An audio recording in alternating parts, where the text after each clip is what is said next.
dan kajian Islam.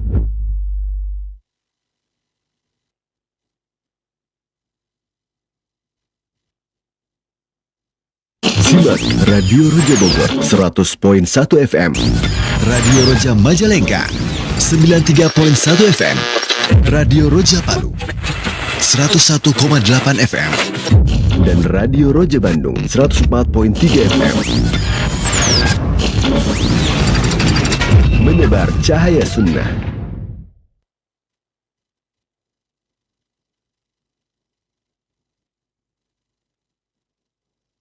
Bismillahirrahmanirrahim. Assalamualaikum warahmatullahi wabarakatuh. Ikhwatal Islam, azanillahu wa iyyakum. Alhamdulillahirabbil alamin, hamdan katsiran thayyiban mubarakan fih kama yuhibbu rabbuna wa yarda. Wassalatu wassalamu ala asrafil mursalin wa ala alihi wa ashabihi ajma'in wa man tabi'ahum bi ihsanin ila yaumil qiyamah, amma ba'du. Ikhwatal Islam, azanillahu wa iyyakum, para pendengar, pemerhati dan sahabat Roja semuanya. Di pagi hari ini kita bersyukur kepada Allah Subhanahu wa taala di hari yang mubarakah ini. Semoga Allah Subhanahu wa taala senantiasa memberikan kepada kita keberkahan dan karunia-Nya di hari Jumat ini, mulai dari pagi hingga menjelang malam nanti. Dan tentunya ikhwatal Islam, azanillahu wa iyyakum, kita bersyukur kepada Allah Subhanahu wa taala atas nikmat yang Allah berikan, terutama nikmat Islam. Dan pada saat ini kita bersyukur pada Allah diberikan kesempatan kembali untuk bisa mengikuti satu kajian ilmiah yang penuh faedah yang akan kita simak bersama. Dan pada kajian pagi hari ini kita akan simak satu kajian dengan judul Faedah Sejarah Islam yang akan disampaikan oleh guru kita Al-Ustadz Al-Fadil Dr. Ali Musri MA Hafizullahu Ta'ala. Dan Alhamdulillah kita telah terhubung dengan beliau. Tentunya sebelum kita simak kajian yang penuh dengan faedah ini, kami informasikan kepada Anda semuanya, setelah kajian disampaikan oleh beliau dan ketika ada sesi waktu untuk interaktif, kami akan berikan kesempatan kepada Anda untuk bertanya di line telepon 0218236543, ataupun Anda dapat kirimkan melalui chat WA di 0218236543. Ikhwatal Islam, azanillahu wa iyyakum, kita simak bersama dan kepada Ustadz kami persilakan, falyatafadhal maskuran. Bismillah. Assalamualaikum warahmatullahi wabarakatuh. Alhamdulillah. Wassalatu wassalamu ala rasulillah. La hawla wa la quwata illa billah. Pemirsa dan pendengar Roja TV dan Radio Roja rahmati Allah subhanahu wa ta'ala. Semoga Allah subhanahu wa ta'ala senantiasa memberikan kepada kita kesabaran dan ketakwaan dalam menjalankan kehidupan kita sehari-hari. Karena tanpa bantuan Allah subhanahu wa ta'ala, sekecil apapun urusan kita lakukan, kita tidak akan mampu untuk melaksanakannya. Maka dari itu kita selalu memohon dalam segala urusan kita, agar Allah subhanahu wa ta'ala memudahkannya dan memberkahi segala urusan kita. Tak lupa pula di hari yang penuh berkah ini, kita mengucapkan salawat salam Nabi kita Muhammad sallallahu alaihi wasallam yang telah berjuang, berkorban bersama para sahabatnya untuk sampainya cahaya Islam kepada kita pada hari ini. Pemirsa dan pendengar rahmati Allah subhanahu wa ta'ala, kita akan lanjutkan pembahasan kita dalam membaca kitab pembahasan yaitu tentang Syianatul Insan min Waswasati Syekh Zaini Dahlan, yaitu menyelamatkan manusia dari waswas yang disampaikan, yang dibuat oleh Syekh Zaini Dahlan. Ini bantahan terhadap Syekh Zaini Dahlan dalam kitabnya Fitnatul Wahabiyah, ya, yang dijawab dan dibantah oleh seorang ulama dari India, yaitu Muhammad Bashir Sahwani dan Al-Hindi. Dan sebelumnya kita sudah jelaskan, beliau pernah bertemu dan pernah berdiskusi dengan Syekh Zaini Dahlan ini. Dan akhirnya beliau menulis kitab bantahan kepada Syekh Zaini Dahlan. Dan telah berlalu kita jelaskan biografi Syekh Zaini Dahlan dan juga biografi secara kilas, saya ringkas tentang Syekh Muhammad bin Abdul Wahhab rahimahullah ta'ala. Kemudian juga telah kita jelaskan muqaddimah, pengantar dari penulis, yaitu Muhammad Bashir Al-Hindi. Dan kita akan masuk pada pembahasan yang pertama, yaitu tentang bahwa Syekh Zaini Dahlan ini, Ahmad Zaini Dahlan ini menuduh bahwa Syekh Muhammad Wahab atau murid-murid beliau, ya, yang disebut oleh Syazani Dahlan sebagai Wahabiyah, mengkafirkan orang-orang yang ziarah ke kuburan Nabi. Nah, ini satu tuduhannya, ya. Dan di sini akan dijawab beberapa tuduhan tersebut. Pertama, dijelaskan hakikat di ziarah kubur Nabi dalam pandangan ulama Ahlussunnah Jamaah, ya. Dan setelah itu akan dijawab dalil-dalil yang digunakan oleh Ahmad Zaini Dahlan di dalam kitab tersebut untuk melegalkan pandangan pendapatnya. Ya. Di mana dalam pernyataannya Syekh Ahmad Zaini Dahlan ini rancu dalam penjelasannya diantara adalah menyamakan antara orang, ya, telah berada di Madinah, maka dia disyaratkan untuk mengunjungi kubur Rasulullah SAW dengan orang-orang yang di luar kota Madinah dengan berlandaskan kepada hadis-hadis yang dhaif untuk menziarahi kubur Nabi SAW. Nah, dan juga dalam kitabnya yang lain, yaitu Ad-Durrassaniyah al-Wahabiyah, saya tidak tahu apa kitabnya beliau juga menulis karena berbeda sedikit isinya. Di sana di awalnya beliau menulis tentang juga mengukakan dalil-dalil tentang dianjurkannya bagi orang yang berhaji untuk menziarahi kubur Nabi SAW, maka jika tidak, maka kesempurnaan pahala hajinya tidak dapat, gitu, tidak mendapat kesempatan pahala haji. Dan beliau juga menyebutkan beberapa hadis. Nah, disinilah didudukkan persoalan dulu, bahwa tidak ada seorang pun kaum muslimin mengingkarkan disyariatkannya menziarahi kubur Nabi Shallallahu Alaihi Wasallam. Di kota Madinah itu ada beberapa tempat yang dianjurkan untuk diziarahi. Itu diziarahi ketika kita berada di kota Madinah. Dan juga dianjurkan untuk diziarahi ketika kita di luar kota Madinah. Mengadakan perjalanan, mempersiapkan perjalanan. Nah, ada beberapa tempat. Yang pertama, satu-satunya bagi seluruh kaum muslimin dianjurkan untuk menziarahinya dengan mempersiapkan perjalanan hanya Masjid Nabi SAW. Dan inilah yang disampaikan oleh Rasulullah dalam sabdanya, la tushaddu rihal ila thalathati masajid. Tidak dibenarkan melakukan perjalanan dalam maksud beribadah di tempat tersebut, menuju tempat tersebut, beribadah di tempat tersebut. Ya, kemudian rihal itu maksudnya adalah berjalan dengan membawa bekal, mengalami tempat waktu yang panjang dan membawa kendaraan secara khusus untuk perjalanan itu. Jadi ini maksudnya perjalanan khusus, yaitu tujuannya untuk beribadah di tempat tersebut. Nah, di tempat tersebut, ya, yang tempat itu sangat dianjurkan untuk beribadah di tempat tersebut. Maka tidak ada disyariatkan kepada Rasulullah SAW kecuali 3 saja, yaitu Masjid Nabi SAW, Masjidil Haram, Masjidil Aqsa. Ya, nah, itu yang dari ila masjid, Masjidil Haram, Masjidil Hada, Masjidil Aqsa. Itu dianjurkan Rasulullah SAW tidak dibenarkan bagi orang yang ada di Mekah, umpamanya. Nah, pada Mekah dia sudah berada di malam atau di umpamanya daerah luar Mekah dan Madinah. Ya, artinya seperti di Baghdad dia atau di Syam dia. Nah, dia tidak dianjurkan untuk melakukan perjalanan dalam mencari keberkahan beribadah di tempat tersebut kecuali kepada 3 masjid itu, Masjid Nabi SAW atau Masjid Makkah Mukarramah, ya, Baitullah, Al-Ka'bah, Masjidil Haram, kemudian Masjid Nabi SAW dan Masjidil Aqsa yang ada di Palestina. Baik, jadi itu satu-satunya yang sepakat para ulama, yang bila kita jauh tempat yang melakukan kesusahan perjalanan ar-rihal, ya, itu hanya 3 tempat itu yang dianjurkan kita untuk menabung, mempersiapkan segala persiapan perjalanan untuk sampai ke tempat tersebut dengan tujuan beribadah di tempat tersebut kecuali 3 tempat tersebut. Nah, kemudian jika orang itu berada di kota Madinah, ada beberapa tempat untuk dianjurkan diziarahi. Selain Masjid Nabi SAW tentu adalah diantaranya makam Nabi SAW atau kubur Nabi SAW, perkuburan Baqi yang di situ para sahabat dikuburkan, dan juga perkuburan Uhud, dan Masjid Quba. Masjid Quba. Mana Masjid Quba juga termasuk satu tempat yang disyariatkan untuk dikunjungi, tetapi dalam yang syaddu rihal tidak masuk Masjid Quba. Ya, setelah seseorang di Madinah itu dianjurkan untuk ketika di luar Madinah dia tujuannya gimana?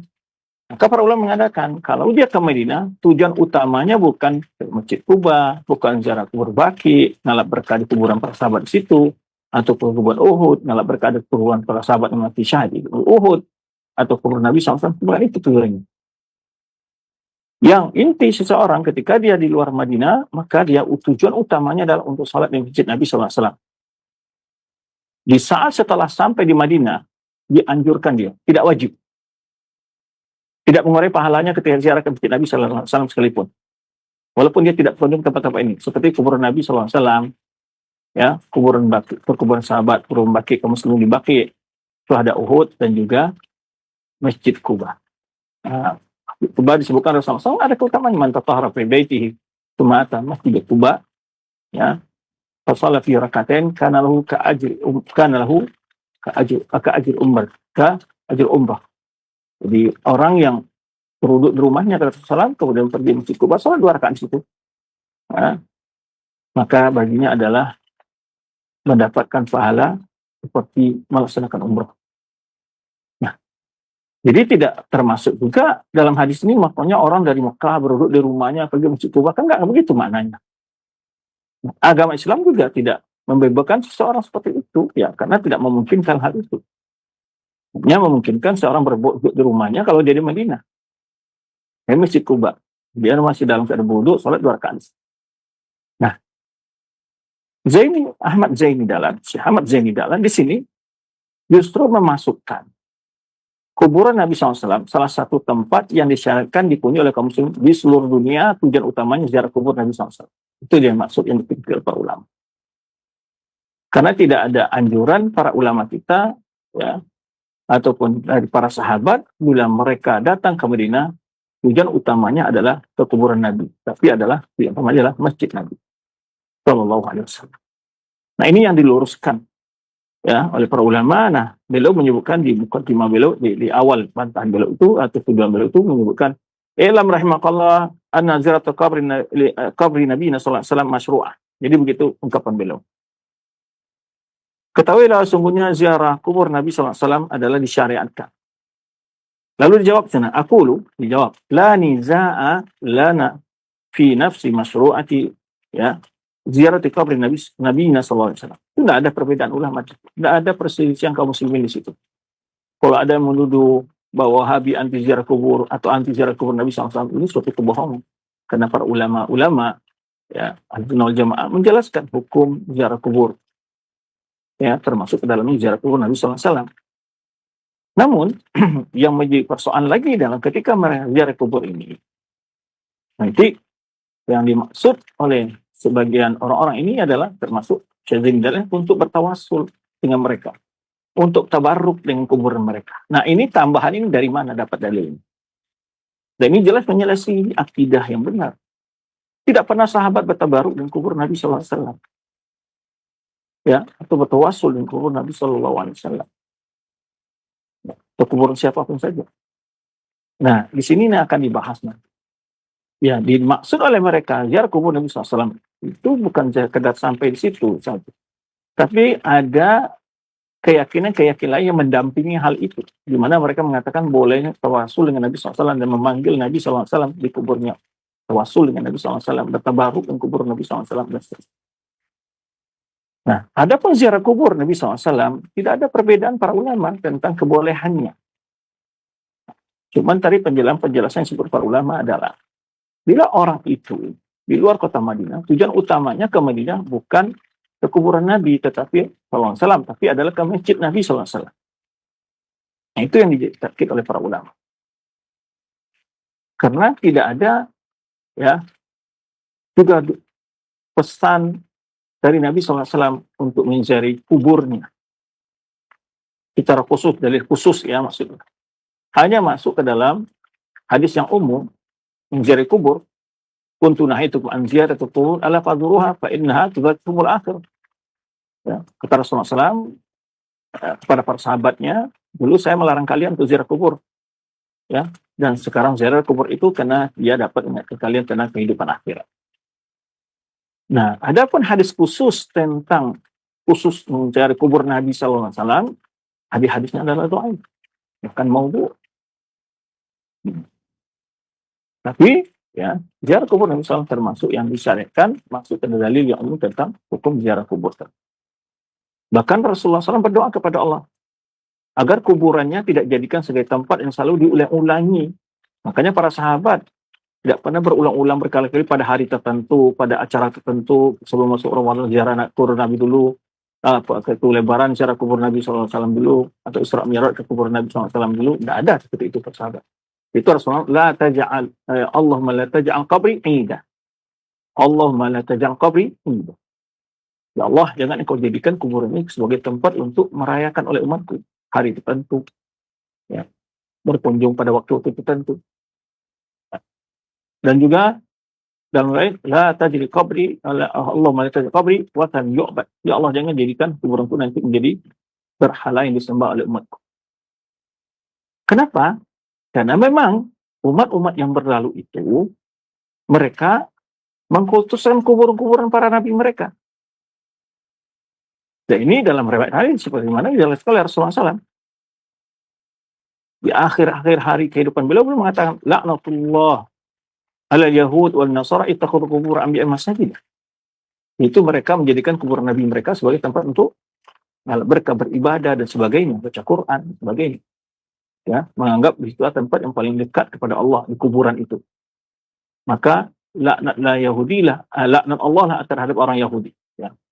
Allah melaknat orang Yahudi dan orang Nasara. Ya, la'anallahu al-yahuda wan nasara ittakhadhu qubur anbiya'ihim masajid. Allah melaknat orang Yahudi dan Nasrani yang menjadikan kubur mereka sebagai tempat-tempat untuk beribadah. Nah, itu kan jelas. Dan memang persoalan kubur ini adalah hal yang sangat fatal di awal, banyak sekali menjerumuskan orang ke dalam kesyirikan. Karena itulah Rasul kita sallallahu alaihi wasallam di awal beliau membawa risalah, beliau melarang ya, para sahabat untuk ziarah kubur. Maka beliau katakan, kuntu nahaitukum an ziyaratil kubur. Ya, melarang kalian dulu untuk ziarah kubur. Ala fadhuruha fa innaha tudzakkirul akhirah. Boleh ziarah kubur tujuannya untuk mengenal mengingat hari akhir, bukan mengejar berkah di situ. Nah, apalagi menganggap kuburan tadi keramat. Barang siapa yang ziarah kubur itu rezekinya akan dimurahkan, ya, jodohnya akan dimudahkan, penyakitnya akan disembuhkan. Nah, ini sebenarnya yang jadi persoalan inti ya. Tujuan orang-orang ketika mengajak untuk meluruskan ya, bagaimana ziarah kubur sesuai dengan sunnah, ketika mereka dijelaskan dalil-dalil seperti ini, mereka langsung ucap nih, ini Wahabi. Begitulah hujah mereka. Wahabi itu bukan hujah. Hujah kalau mampu jelaskan dalil-dalil. Dalil yang jelas soal tersebut. Maka itulah banyak sekali hadis-hadis yang memperingatkan dilarangnya kita mengkultuskan kuburan, ya, berlebih-lebihan dalam kuburan. Maka Rasulullah SAW juga ditanya oleh Hafsah dan juga para sahabat yang pernah ke Habasyah, hijrah ke Habasyah, lalu mencerita kepada Nabi SAW, kenapa di kuburan-kuburan orang-orang soleh mereka menjadikan tempat ibadah dan juga ada foto-foto mereka, sebagainya. Nah, Rasulullah menyebutkan, haula idza mata fihim rajulun salih banaw ala qabrihi masjidan atau masajidan. Mereka itu kalau sudah ada orang soleh yang meninggal, ya, maka dibangun kuburan seperti masjid. Nah, ini diingatkan, dan hari ini betapa banyak juga terjadi hal yang sama di tengah kaum muslimin yang mereka terfitnah dengan penjelasan-penjelasan yang mempromosikan hal tersebut. Padahal itu dilarang oleh Nabi SAW. Nah, ini sebetulnya inti dari persoalannya. Sehingga kadang-kadang umat ini terperdaya dan juga meniru kebiasaan orang-orang yang dulu di dalam berlebihan di dalam memuliakan ulama mereka, seperti orang Syiah Rafidhah yang membangun kuburan ulama mereka dengan biaya yang besar. Ya, bahkan sebagian kuburan kadang-kadang lebih indah daripada istana. Nah, ini suatu hal yang tidak dibenarkan karena Islam. Rasulullah SAW menyebutkan juga tentang kuburan itu. Ya, la tabnu al kubur, wala tusallu ilaiha, wala tajju alaiha, wala tujasisuha, wala tuasarijuha. Hadis riwayat Muslim ada berapa larangan tentang kuburan itu. Ya, antaranya ketika menguburkan Rasulullah tidak boleh meninggikannya lebih dari tanah yang diambil untuk menyembunyikan. Bahkan sebagian ulama mengatakan 1 jengkal dari itu. Maka Ali bin Abi Thalib diutus oleh Nabi SAW bila melihat kuburan lebih tinggi, onggokkan tanahnya itu, atau dimuliakan kata Rasulullah, wa idza ra'aita qabran musyarrafan fasawait. Idza ra'aitu qabran musyarrafan sawaituhu. Atau idza ra'aita qabran musyarrafan sawaitahu. Rasulullah memberitakan kepada Ali bin Abi Thalib. Di mana Ali bin Abi Thalib juga mengutus Abu Taubah untuk melakukan hal yang sama. Akan didatarkan itu kuburan dengan ini dibangun menyebutkan fitnah bagi umat. Seakan kuburan punya sesuatu yang luar biasa, barang siapa ke sana penyakitnya akan sembuh, ya, urusannya akan mudah, jodohnya akan mudah, rezekinya akan luas, sebagainya. Ini jelas keyakinan diyakini oleh orang musyrikin. Nah, ini yang diwaspadai di awal Islam oleh Nabi SAW, sehingga Rasulullah SAW melarang sahabat untuk ziarah kubur. Jadi sebenarnya yang dilarang itu bukan ziarah kubur.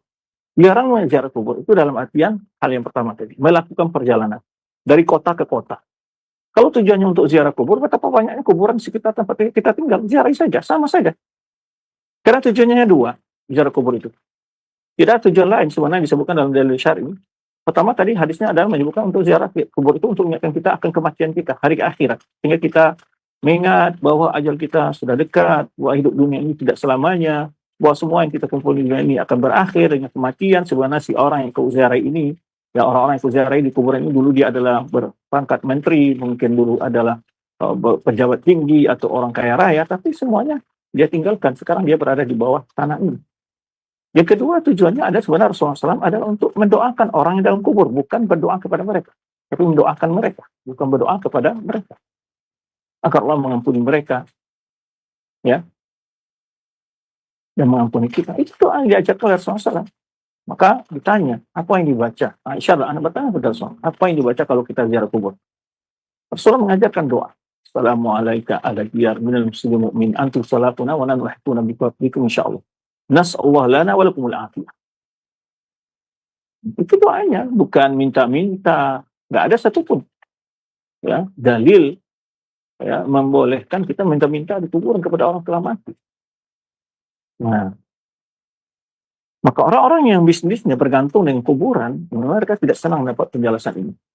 Maka nanti tuduhannya kepada orang menjelaskan itu adalah, itu Wahabi. Langsung dicap Wahabi. Baik, maka di sini kita jelaskan. Tidak ada, kata beliau, perbedaan dalam masalah. Ya. Kita tidak berbeda pendapat dalam masalah dianjurkannya ziarah kubur Nabi SAW. Nah. Kemudian apapun yang disebutkan pada Syaikhul Islam Ibnu Taimiyah dari perkataan tidak bolehnya, tidak disyariatkannya ziarah kubur Nabi SAW, faftira'un bahtun. Orang mengatakan baik Syaikhul Islam Ibnu Taimiyah atau Syekh Muhammad Wahab dituduh tidak mengatakan bahwa tidak disyariatkan ziarah kubur Nabi SAW, itu adalah kedustaan yang semata, kata beliau. Faftira'un baht. Itu semata-mata kedustaan yang dibuat atas nama mereka para ulama tersebut. Tidak ada pernah mereka melarang orang ziarah kubur. Ya, mereka tidak pernah mengatakan tidak disyariatkan ziarah kubur Nabi SAW. Tidak pernah.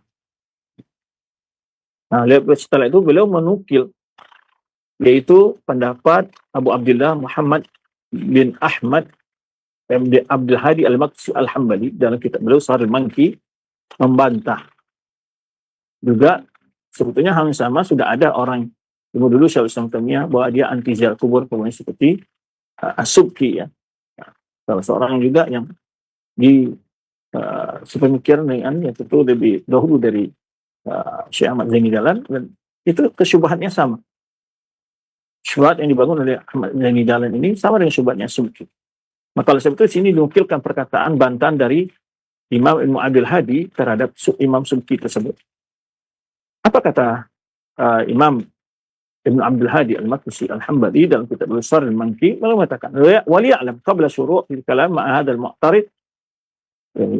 Agar diketahui sebelum kita masuk membicarakan bantahannya, ya, ma'adal mu'tarid, orang yang menuduh ini, bahwa Syaikhul Islam Taimiyah rahimahullah lam yuharrim ziyarat qabrin, ya, ziyarat al-qubur, bahwa Syaikhul Islam Taimiyah tidak pernah mengharamkan ziarah kubur ala wajhil masyru' fi syai'in min kutubihi. Itu beliau tidak pernah melarang mengharamkan ziarah kubur, ya, sesuai yang dianjurkan dalam syariat, ala wajhil masyru', yang sesuai dianjurkan dalam syariat. Ya, tidak ada dalam satu pun kitab beliau melarang, ya, untuk ziarah kubur sesuai yang disyariatkan oleh agama. Yang tidak syariatkan itulah yang beliau jelaskan. Jangan dilakukan kuburan itu, salat di kuburan, membangun kuburan, tabarruk, mencari berkah di kuburan, sebagainya. Ya, baca Quran di kuburan, sebagainya, banyak sekali yang dijelaskan hal itu. Nah, jadi dibedakan antara larangan melakukan amalan-amalan yang berpotensi membawa kepada kesyirikan, berpotensi melanggar sunnah Rasulullah SAW di kuburan, nah dengan orang, ya, membolehkan ziarah kubur, itu beda sekali. Antara larangan dengan larang ziarah kubur, dengan larangan melarang hal-hal yang tidak ada syariat di kubur. Jadi justru mereka membalikkan fakta. Yang dilarang itu adalah hal-hal yang tidak syariatkan di kubur, itu yang dilarang oleh para ulama. Adapun ziarah kubur nggak ada satupun ulama yang melarang, itu maksud.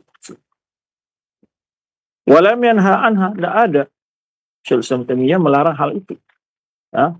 Walam yakraha, dan pun mengatakan makruh juga tidak, hatta makruh pun tidak dikatakan oleh beliau. Balik istahabbaha, bahkan beliau menganjurkan, wa hadda 'alaiha, dan menganjurkan, memotivasi orang untuk ziarah kubur. Karena Rasulullah SAW mengatakan, ala fazuruha fa innaha tudzakkirukumul akhir. Silakan kalian ziarah kubur, itu kata Rasulullah SAW, agar kalian selalu ingat hari akhirat. Ya. Nah, ini satu catatan kita adalah Rasulullah SAW menyuruh kita ketika ziarah kubur itu mengingat hari akhirat. Tapi kita ke sana adalah mengingat hal duniawi. Ingat pangkat, meminta agar pangkat dinaikkan, mudah dapat pangkat, mudah dapat pekerjaan. Justru urusan dunia diminta kepada orang dalam kubur. Kalau seandainya orang dalam kubur dapat memberikan solusi antara urusan dunia, tentu mereka waktu hidup di dunia adalah mereka orang yang paling bahagia di dunia ini. Tentu tidak pernah mendapat kesulitan, kesusahan dalam hidupnya.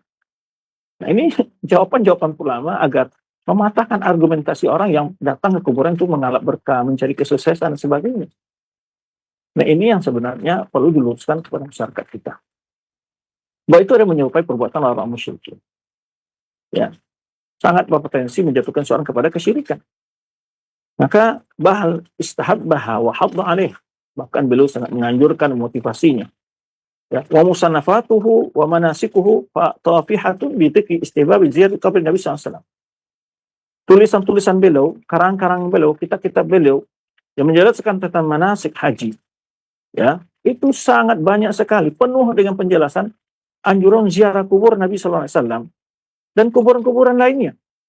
Nah, qala rahimallahu fi ba'di manasiki. Lalu dinukil di sini perkataan siapa? Syaikhul Islam Taimiyah tentang anjuran beliau untuk ziarah kubur. Ya, bab ziarah kubur Nabi SAW, yaitu bab penjelasan tentang ziarah kubur Nabi SAW. Ada dalam bab manasik beliau menyebutkan di situ tentang hukum ziarah kubur Nabi SAW. Ya. Idza asyrafa ala manit Nabi sallallahu alaihi wasallam qabla al-hajj.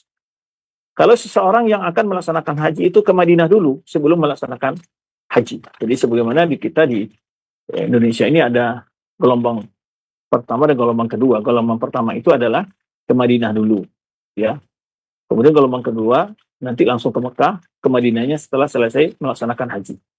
Nah, di sini beliau mengatakan dalam manasik beliau, ya, dalam tuntunan manasik yang beliau tulis dan kitab beliau, Syaikhul Islam Taimiyah menyebutkan idza asyrafa ala Madinah Nabi SAW, bila dia datang, ya, masuk ke Madinah, Nabi datang ke Madinah, ya, sebelum haji atau setelah haji, atau ba'dahu, falyaqul ma taqaddam, hendak dia mengucapkan hal yang sebelumnya dijelaskan dalam kitab tersebut.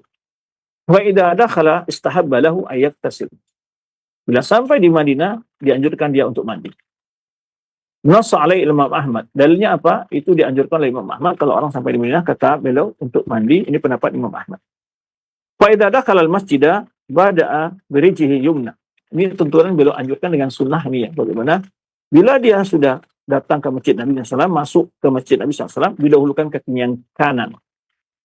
Waqala, lalu membaca doa untuk masuk masjid. Di mana kita masuk di masjid manapun saja, juga tidak ada khusus doa untuk masjid Nabi SAW. Tapi ini doa adalah umum untuk semua masuk ke masjid manapun saja. Bismillahi wassalatu wassalamu ala rasulillah. Ya, atau bismillahi wassalatu ala rasulillah. Allahumma firli dhunubi waftah li abwaba rahmatik. Ini kan doa masuk masjid. Ya, masjid manapun saja, baik di Madinah atau di Mekah ataupun di luar kedua kota tersebut. Nah, itu belum menuntun jamaah haji bagaimana tuntutan manasiknya. Ketika mereka datang ke Madinah, kata beliau, ya, maka hendaklah dia mandi sampai di Madinah, ya, baik ke Madinah itu setelah musim haji atau setelah haji, kata beliau, ya, sebelum haji dilaksanakan ibadah haji atau setelah dilaksanakan ibadah haji. Lalu setelah itu menuju ke masjid Nabi SAW, kata beliau, ya, dimulai masuk dengan kaki kanan, kemudian membaca doa masuk masjid. Bismillah wassalatu ala rasulullah. Allahumma firli dhunubi waftah li abwaab rahmatik. Summa ya'ti rawdah baina qabr wal mimbar. Kemudian dia datang masuk ke rawdah. Salah satu tempat juga yang dianjurkan untuk dikunjungi di kota Madinah, di masjid Nabi SAW. Datang ke rawdah, yaitu tempatnya antara kubur Nabi SAW dan mimbarnya. Usalli biha wa yad'u bima yasha'. Nah, salat 2 rakaat di situ, kemudian berdoa di situ sesuai apa yang dia mau. Gitu. Ini juga lagi tak lama lagi ya haji. Sekarang kita udah mendekati bulan Ramadan, ya. Di Rajab, Sya'ban, kemudian Syawal, sudah masuk bulan haji. Terus Zulhijjah pelaksanaannya haji itu. Kemudian setelah beliau menganjurkan ke Raudhah, salat 2 rakaat di situ, berdoa, ya. Summayati kuburan Nabi SAW. Baru dia datang ke kuburan Nabi SAW. Nah, ini sunnahnya beliau sebutkan. Jadi kalau orang datang ke Madinah, kata beliau, dianjurkan mandi. Tapi ketika datang Madinah, kemana dulu dia datang? Bukanlah langsung ke kuburan Nabi. Tetapi adalah salat masuk ke masjid Nabi SAW. Ya, kalau bisa salat di Raudhah 2 rakaat. Setelah selesai salat di 2 rakaat, berdoa apa yang ia bima sya'a, dengan apa yang ingin dia minta kepada Allah, ya. Kemudian summa ya'ti qabran Nabi sallallahu alaihi wasallam yastaqbil bidarul qabr. Dia datang mencari kubur Nabi SAW lalu menghadap ke dinding kubur itu. La yamasuhu, tidak boleh diusap-usap. Nah, ini kebiasaan. Nah, ini yang disebutkan. La yamasuhu wala yaqbiluhu. Bukan pula dicium. Ada pula orang mencium yang teralis dan sebagainya. Nah, kenapa boleh sebutkan itu? Karena banyak kaum muslimin kadang-kadang banyak beliau usap-usapkan ke dinding kubur Nabi SAW, ya, atau mencium-cium dan sebagainya. Waja'al al-kindil alladhi fi qiblah inda qabr ala ra'sihi liyakuna qa'iman wijahan Nabi SAW. Jadi maksudnya adalah ada satu kindil atau semacam apa bahasa kitanya itu. Semacam apa istilahnya, guci lah kalau bahasa kitanya, kendil itu seperti guci besar di arah kirab itu, ya, alladzi fi qiblah inda qabr Nabi sallallahu ala ra'sihi, ya, liyakuna qa'iman wajhan. Ya, dia menunjukkan ini bagaimana supaya posisi kita itu pas di hadapan Nabi SAW, ya, pas di hadapan Nabi SAW, kata beliau, wajahan Nabi SAW, pas dekat kubur Nabi SAW, begitulah. Wa yaqifu mutaba'idan kama yaqifu law dhahara fi hayatihi. Jadi berdiri. Nah, seakan-akan dia di hadapan Nabi SAW waktu hidup, dengan tenang, sukun, khusyuk, mengangkat kisras dengan menundukkan kepala, ya, ghadul tahf dengan menundukkan pandangan, mustahdiran biqalbihi jalalata mauqifihi, merasakan di hatinya tentang di mana dia sedang berdiri, ya, itu bagaimana dia sedang berada dekat kuburan Nabi SAW. Summa yaqul assalamu alayka ya Rasulullah. Nah, itu diajarkan. Setelah itu apa dibaca? Assalamualaikum ya Rasulullah wa rahmatullahi wa barakatuh. Assalamualaikum ya Rasulullah wa rahmatullahi wa barakatuh. Ya, itu doanya. Itu yang dibaca. Assalamualaikum ya Nabi Allah wa khairatihi. Ya. Ya khairatahu. Diucapkan salam kepada Rasulullah. Assalamualaikum ya Nabi Allah wa khairatahu min khalqi. Ya. Assalamualaikum ya Sayyidil Mursalin wa Khatimil Nabiyyin wa Qaidil Ghairil Muhajjalin, ya. Asyhadu an la ilaha illa wa asyhadu annaka Rasulullah asyhadu annaka qad ballagta risalati rabbik wa nasahta li ummatik wa da'awta ila sabili rabbik bil hikmati wal mau'izatil hasanah wa 'abadta Allah hatta atakal yaqin. Fajazakallah afdala ma juziya ya nabiyyan wa rasulan an ummati. Allahumma atihi al-wasila wal fadila wa ba'ath maqam muhdal ladzi wa'adtah liyaghbitahu bihi al-awwalun wal akhirun. Allahumma salli ala Muhammad wa ala ali Muhammad kama sallaita ala Ibrahim innaka Hamidum Majid. Allahumma barik ala Muhammad wa ala ali Muhammad kama barakta ala Ibrahim innaka Hamidum Majid. Allahumma syurna fi zumratihi wa tawaffana ala sunnatihi wa awridna hawdahu wasqina bi ka'sihi syurban la nazma'u ba'dahu abada. Ini kata beliau mengingat, yaitu memuji Rasulullah SAW bahwa dia telah berjuang di jalan Allah.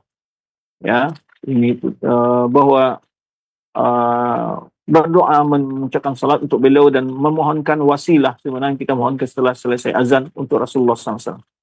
Summa ya'ti Abu Bakr wa Umar. Kemudian dia bergeser, kalau kita sekarang kan dari arah kiblat ke belakang kita menghadap ke kuburan Nabi SAW itu. Nah, pertama Nabi SAW, kemudian baru Abu Bakar, kemudian Umar. Nah, begitu. Bergeser ke kanan ya.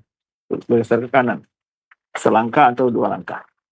Perkataan Assalamualaikum ya Abu Bakar Siddiq, Assalamualaikum ya Umar Faruq, Assalamualaikum ya sahibai Rasulullah SAW. Kemudian setelah itu jazakallah an sohbati nabi kima. Ya, semoga Allah membalasi kalian berdua atas persahabatan kalian dengan Nabi kalian berdua. Dan juga perjuangan kalian untuk Islam. Assalamualaikum bima sabartu panikma uqbadar. Qala yazuru qabrar ahlul baqi. Ini juga setelah dia ziarah kubur Nabi SAW, menziarahi perkuburan Baqi. Nah ini boleh menziarah kubur Baqi, tidak ada menganjurkan. Tapi dijauhi hal-hal yang tidak disyariatkan dan tidak disunahkan, itu aja. Kemudian datang ke kuburan Baqi, kata beliau datang summa wa qala wa yazuru qabr ahli Baqi. Kemudian dia datang menziarahi kuburan ahli Baqi wa kubur syuhada in amkan. Ya. Kemudian dia mendatangi menziarahi perkuburan Baqi dan perkuburan syuhada Uhud ya, in amkan. Kalau dia memungkinkan, tidak wajib, tidak diharuskan. Inilah pandangan Syaikhul Islam Taimiyah dengan hurufnya, maksudnya betul-betul dinukil secara apa yang belum menukil dalam kitab Sharhul Manki. Kemudian juga dikatakan lagi di bagian lain dari kitab tersebut ya, Syekh itu juga menjelaskan dalam manasiknya bagaimana yang beliau tulis ya di akhir umur beliau, kata Ibnu Abdul Hadi faslun. Nah, jadi beliau menyebutkan ini wa idza dakhala al-Madinah qabla al-hajj aw ba'dahu. Ini di buku yang lain, di halaman yang lain atau buku yang lain beliau menjelaskan tentang hukum ziarah kubur di sini. Apabila dia datang ke Madinah, masuk ke kota Madinah, baik sebelum haji atau sudah haji ya, fa innahu ya'ti masjidan Nabi sallallahu alaihi wasallam wa yusalli fihi. Maka dia datang ke masjid Nabi SAW dan salat di sana. Nah, kalau tadi kan masuk ke Raudhah. Rasulullah fi alfi salatin fi maswahu ilal masjidil haram. Karena salat di masjid Nabi tadi kata beliau, itu pahalanya 1000 kali lipat dibanding salat di masjid yang lain kecuali Masjidil Haram. Lalu menyebutkan wala tusyaddu rihal ila ilaihi wa ila Masjidil Haram wa Masjidil Aqsa. Di mana keutamaan juga disebutkan tidak dilarang untuk melakukan perjalanan kecuali kepada Masjid Nabawi, Masjidil Haram, Masjidil Aqsa. Hakadha thabata fi sahihain min hadits Abi Hurairah wa Abi Sa'id. Sebagaimana yang terdapat dalam Sahih Bukhari dan Muslim yang diriwayatkan oleh Abu Hurairah dan Abu Sa'id Al-Khudri, wa huwa marwiyun min turuqin ukhra. Ini hadis ini diriwayatkan dengan jalan-jalan yang lain, yaitu masjidu kana asghar mimma huwa al-yawm. Lalu belum menyebutkan masjid Nabi SAW dulu lebih kecil dari apa yang sekarang. Karena terjadi perluasan di masa Umar bin Khattab, di masa Utsman dan para pemimpin, para khulafa setelah khulafa Rasyidin. Demikian pula Masjidil Haram. Ya. Lakin zada fihi ma al-khulafa Rasyidun wa man ba'dahum. Nah, begitu. Tapi diperluas baik Masjid Nabi SAW, Masjidil Haram itu kecil dulu, tidak sebesar yang di masa Syekh Islam Taimiyah ini beliau bicara. Tapi ya, lakin zada fihi ma.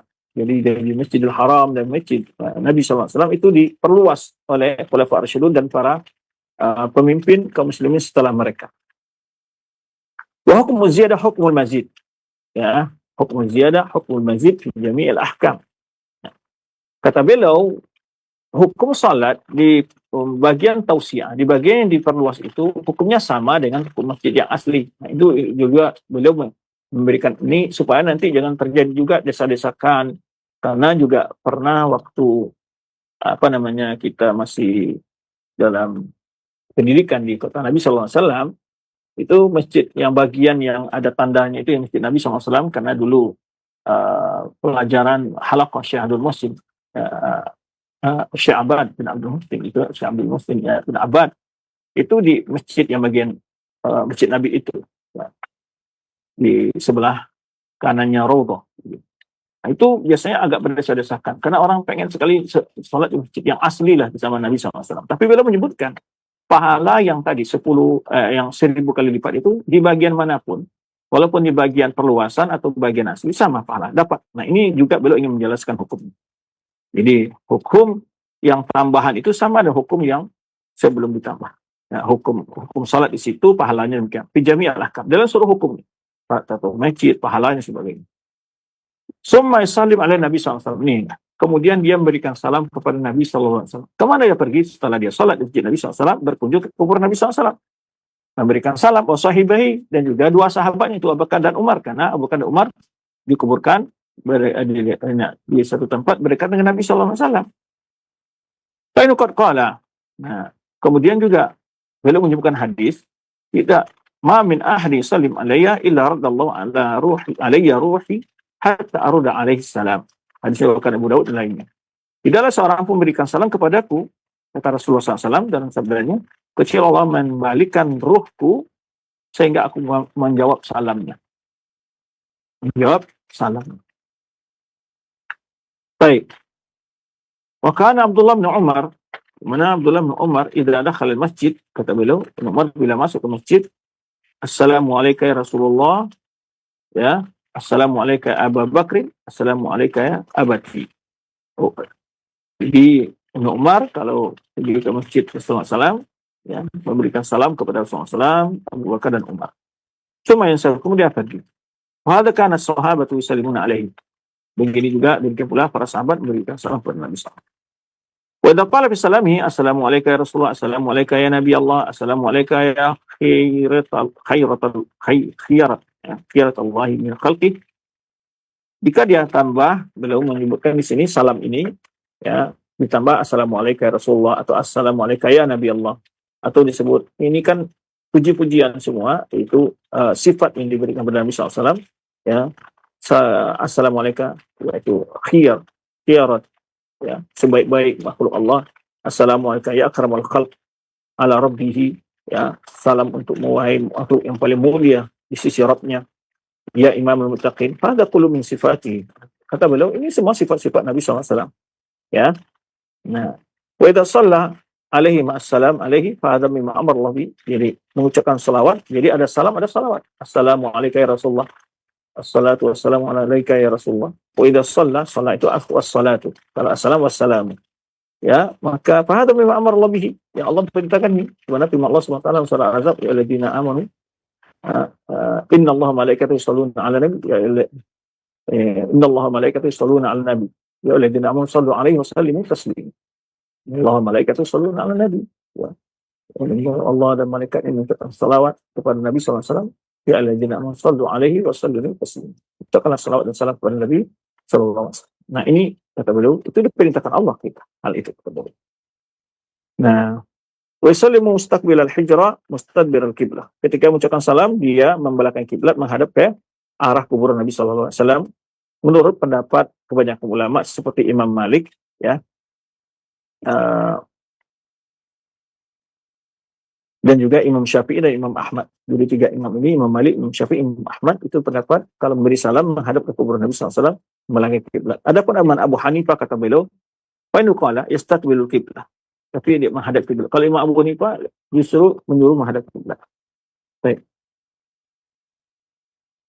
Kemudian pamin ashabihi man qala yastadbirul hajar, ya. Dan di antara sebagian sahabat Abu Hanifah mengatakan dia membelakangi al-hijr. Al-hujrah itu maksudnya adalah kamar atau di kamar Nabi SAW, kamar Aisyah, di tempat situ di kuburan Nabi SAW. Sebagai mereka mengatakan, jadi posisi ini, beliau menjelaskan posisi ketika memberikan salam kepada Nabi SAW, mana yang dianjurkan oleh para ulama. Kalau Imam Malik, Syafi'i, dan Imam Ahmad mengatakan dia menghadap ke kuburan Nabi SAW. Al-Hujrah, itu adalah kamarnya Aisyah, di situ di kuburan Nabi SAW. Nah, menghadap ke sana, kemudian belakang kiblat. Kalau Imam Abu Hanifah, dia menghadap ke kiblat, belakangi kuburan. Kemudian ada pendapat lagi yang mengatakan itu sebelah kirinya. Kalau di antara mereka ada yang mengatakan ya ja'aluha an yasari, sebelah kirinya. Wattafaqu ala annahu la yastalimul al-hujra wa la yuqabbiluha wa la yuqabbiluha wa la yatufu biha wa la yusalli ilaiha wa la yad'u hunaka mustaqbil al-hujra. Jadi di sini disebutkan bahwa sepakat semua ulama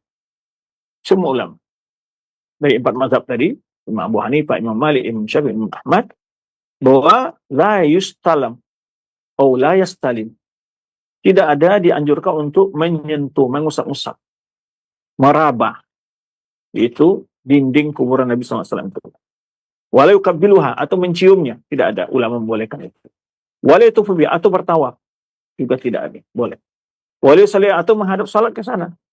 Wala yad'u hunaka mustaqbil, dan juga tidak berdoa menghadap ke arah kuburan Nabi SAW. Nah, ini satu faedah mungkin, ya, kalau berdoa kan arahnya ke kiblat. Nah, di sini juga kenapa ulama mengatakan hal itu? Untuk supaya jangan tergambar oleh orang-orang awam seakan-akan minta kepada Nabi SAW. Orang yang tidak tahu, kadang-kadang dia menganggap ini sudah meminta kepada Nabi SAW. Maka ulama ya menganjurkan ketika ziarah Nabi SAW, kalau berdoa itu menghadap ke kiblat. Karena doanya kepada Allah SWT. Itu kalau berdoa. Kalau memberi salam, boleh menghadap ke kuburan Nabi SAW. Tapi sebagai mereka malah mengajar Abu Hanifah malah suruh kalau memberi salam tetap menghadap kiblat begitu. Bahkan sebagian pendapat dari ulama Hanafiyah menjadikan kuburan tadi sebelah kiri baru dia memberi salam seperti itu. Nah, jadi kalau dikatakan yang lebih keras pendapat ini Abu Hanifah, barangkali mungkin dalam sisi ini Imam Abu Hanifah lebih layak dituduh Wahabi oleh sebagian orang mungkin ya. Karena Imam Abu Hanifah malah salam pun melarang untuk menghadap ke kuburan Nabi SAW. Demi apa? Menjaga akidah umat. Itu yang sebetulnya dikatakan ulama. Karena umat ini banyak yang tidak paham tauhid, bagaimana ada ziarah kubur. Kadang-kadang mereka memahami ketika datang ke kuburan Nabi SAW adalah bisa meminta kebutuhan mereka dulunya kepada Nabi SAW. Atau meminta untuk didoakan oleh Nabi sebagainya. Nah. Kemudian, ya, semua ulama sepakat kalau berdoa itu tidak boleh menghadap ke arah kuburan itu, tapi mereka menghadap ke kiblat. Fa inna hadza kullahu manhiyun anhu. Semua ini dilarang itu. Apa tadi yang dilarang? Meraba-raba, mengusap-usap, ya, mencium, bertawaf, salat, ya, ke arah kuburan atau berdoa menghadap ke arah kuburan. Bittifaqil a'immah, sepakat para ulama ini semuanya dilarang. Wa Malik min a'dhamil a'immah karahiyatan lidzalik. Ya, bahkan Imam Malik orang yang paling keras lebih tidak suka hal itu. Nah, ini tentang hukum ziarah kubur. Ya. Ini tentang ziarah kubur yang dijelaskan untuk menjawab tadi tuduhan dari Syekh Ahmad Zaini Dahlan mengatakan bahwa orang-orang Wahabi itu tidak membolehkan ziarah kubur Nabi Sallallahu Alaihi Wasallam, mengharamkan ziarah kubur Nabi Sallallahu Alaihi Wasallam, atau mengatakan musyrik orang yang ziarah kubur Nabi Sallallahu Alaihi Wasallam. Dan ini sudah jelas pembahasannya. Ya. Berikutnya sebetulnya jawaban berikut adalah beliau menjawab tentang syubhat. Ya.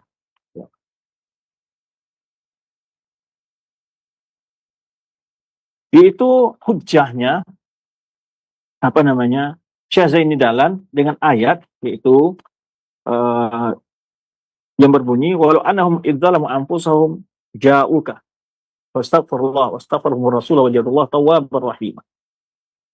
Jadi ayat ini menerangkan tentang seandainya mereka datang ketika mereka telah berbuat dosa, menzalimi diri mereka, datang kepadamu, mereka minta ampun kepada Allah, lalu Rasul pun memohonkan ampun untuk mereka kepada Allah. Nah, astaghfirullah Rasul, wajadullah tawwabar rahim. Sungguh mereka akan mendapatkan Allah adalah menerima taubat dan maaf kasih terhadap mereka. Kedatangan ini, ayat ini dijadikan hujjah, ya, oleh Syekh Ahmad Zaini Dahlan tentang disyariatkannya untuk mendatangi kubur Nabi SAW dari manapun orangnya. Nah ini jadi keumumannya, dia belum dalil dengan umum ayat ini. Jadi ini dimanapun datang mereka. Ini anjuran. Gitu. Jadi seakan-akan dia ingin membantah hadis Nabi SAW. La tusyadul ila ila salah satu. Nah, lalu datang berhujah dengan ayat. Ayat ini baru dia dipahami lebih apa istilahnya, lebih bebas kata. Dia memahami lebih luas. Wah, datang kepada Nabi SAW masuk dalam ayat adalah datang ke kuburannya.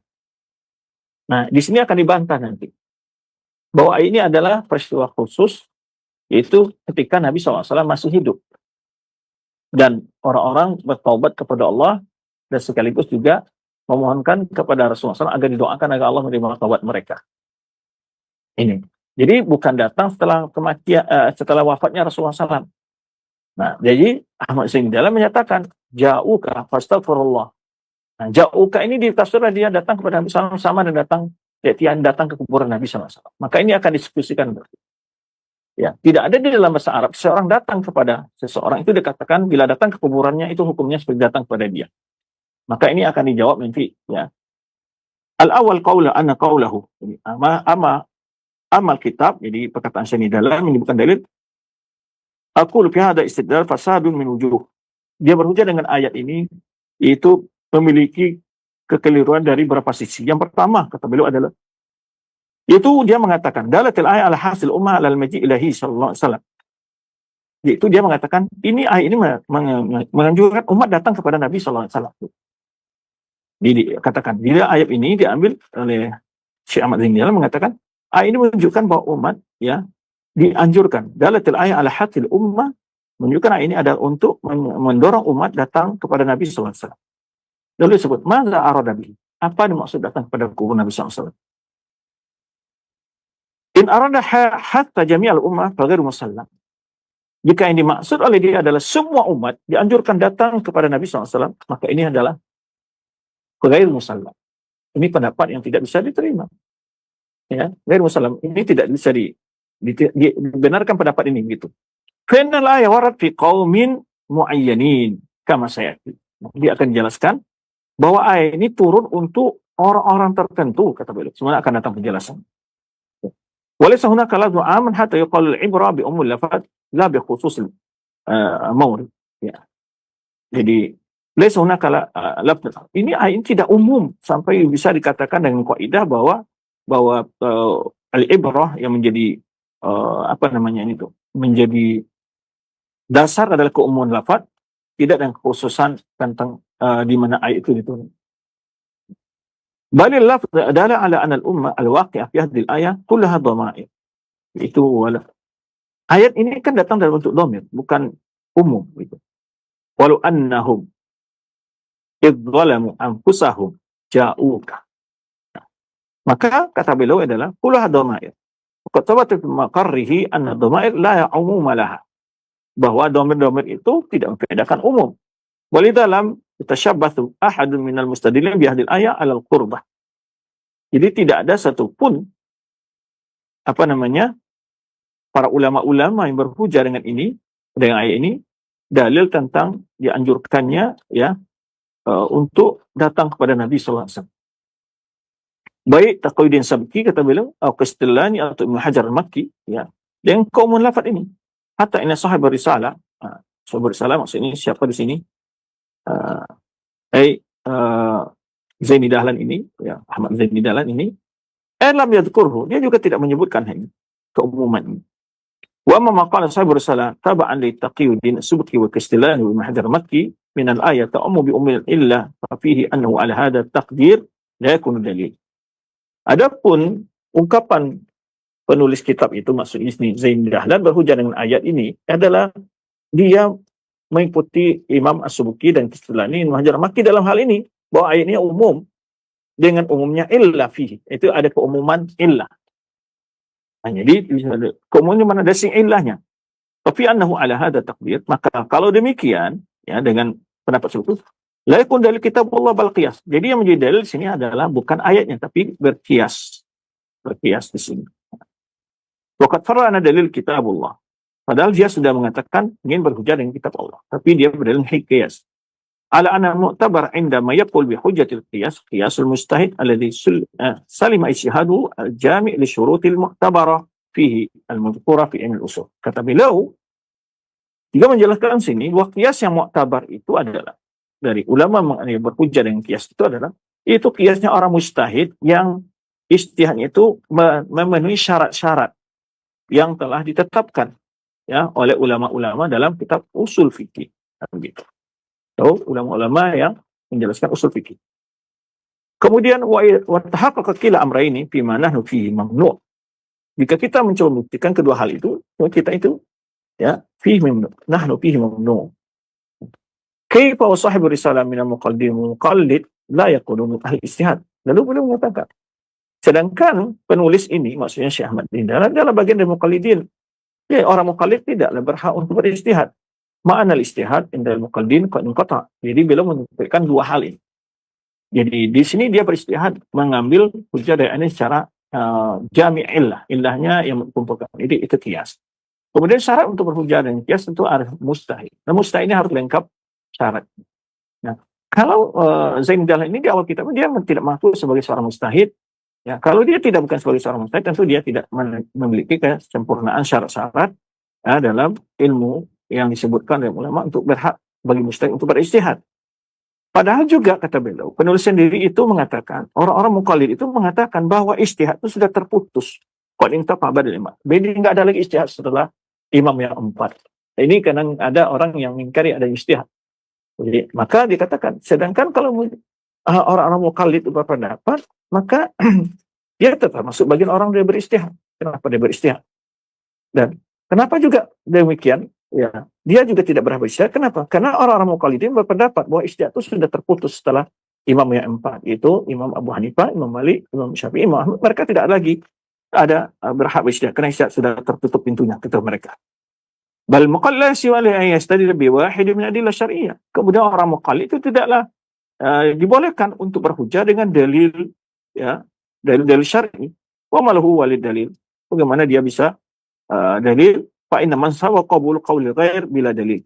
Karena kalau muqallid itu dalilnya adalah ittiba qabul qaul khair bila dalil. Jadi dia menerima perkataan orang lain walau tanpa dalil yang fa zakara sahibu risalah adillah syar'iyyah hunaka khilaf mansib. Kalau dia berhujjah dengan dalil yang disebutkan ini dia telah menyalahi sebagai posisinya begitu. Wa in arada hatta ba'd al-ummah fala yastimu at-taqrib. Fala yatimu at-taqrib. Kalau dia ingin sebagai umat, motivasi sebagai umat ini, maka tidaklah ya sempurna, tidak telah tercapai tujuan ya dia untuk mengatakan berhujjah dengan ayat tadi bahwa Allah memotivasi semua umat untuk datang kepada Rasulullah SAW.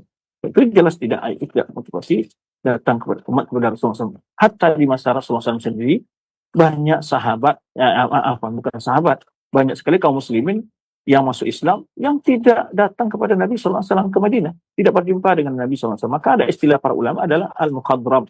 Al-mukhadram itu adalah orang yang masuk Islam di masa Nabi SAW tapi tidak berjumpa dengan Nabi SAW. Nah, wasani mengingat waktu ini.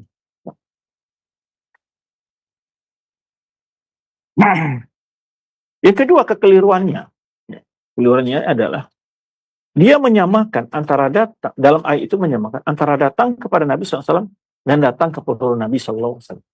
Jadi kan dia berhujjah tadi. Ayat ini kan menyuruh orang di zaman Nabi SAW untuk datang kepada Nabi SAW. Orang-orang yang berdosa, orang yang punya kesalahan gitu ya.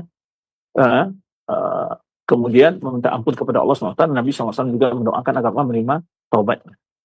Nah, itu yang pertama. Itu kan datang kepada Nabi SAW.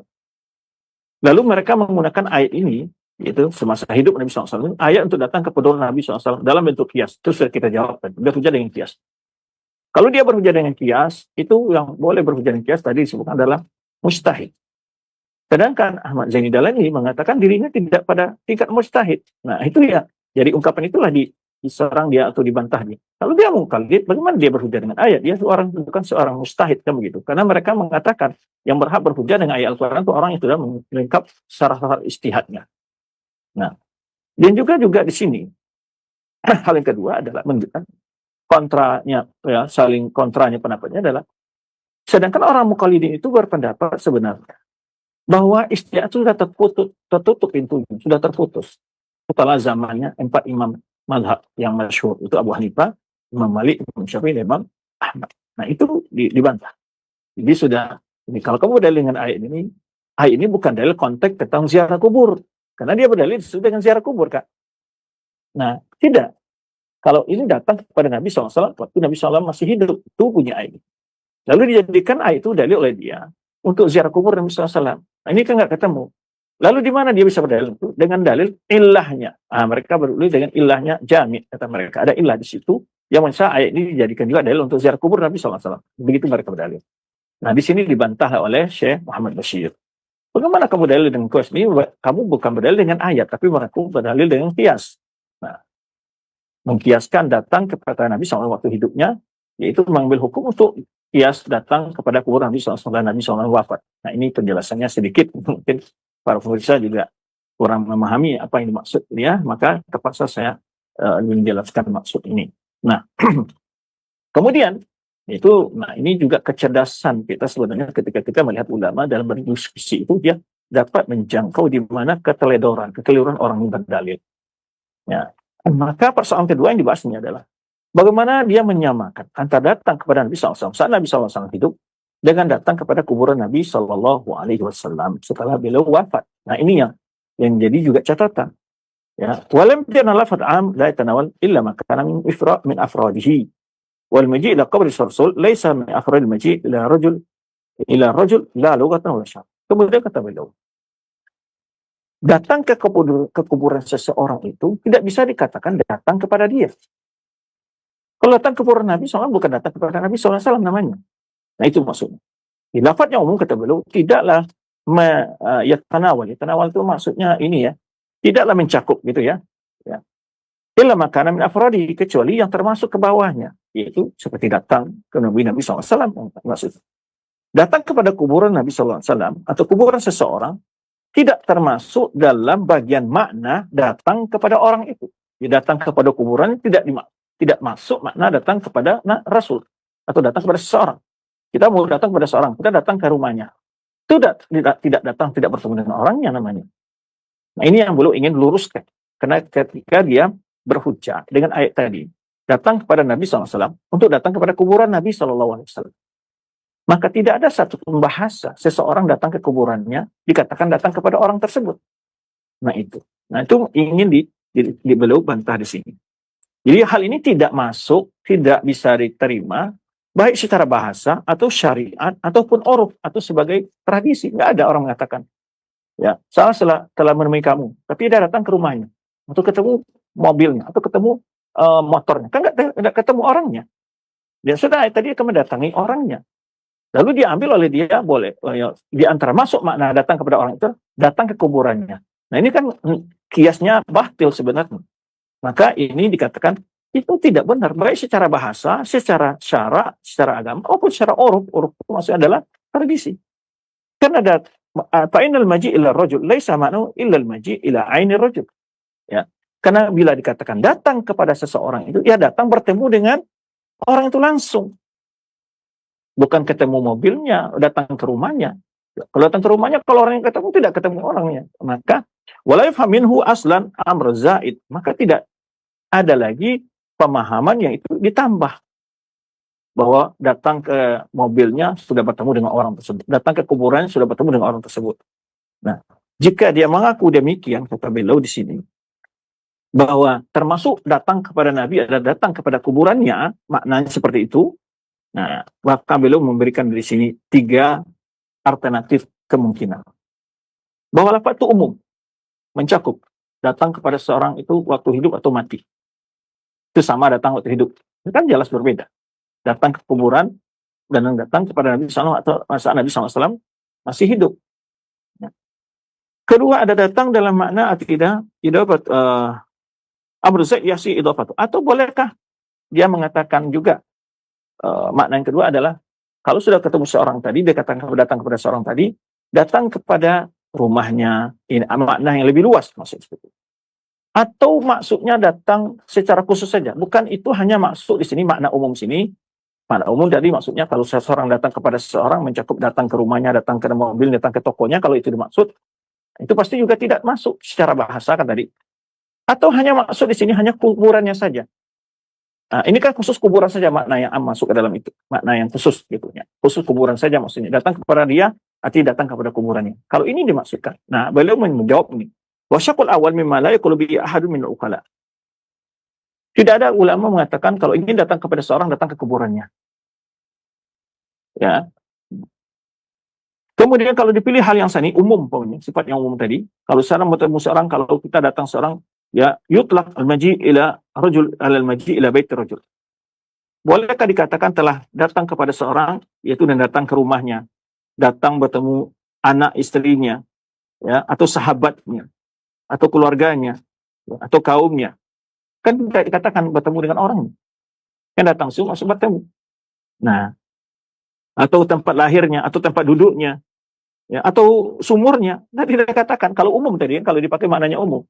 Maksudnya, maksud itu adalah datang kepada Nabi SAW di masa hidupnya sama dengan ya makna datang ke kuburan Nabi SAW setelah beliau wafat.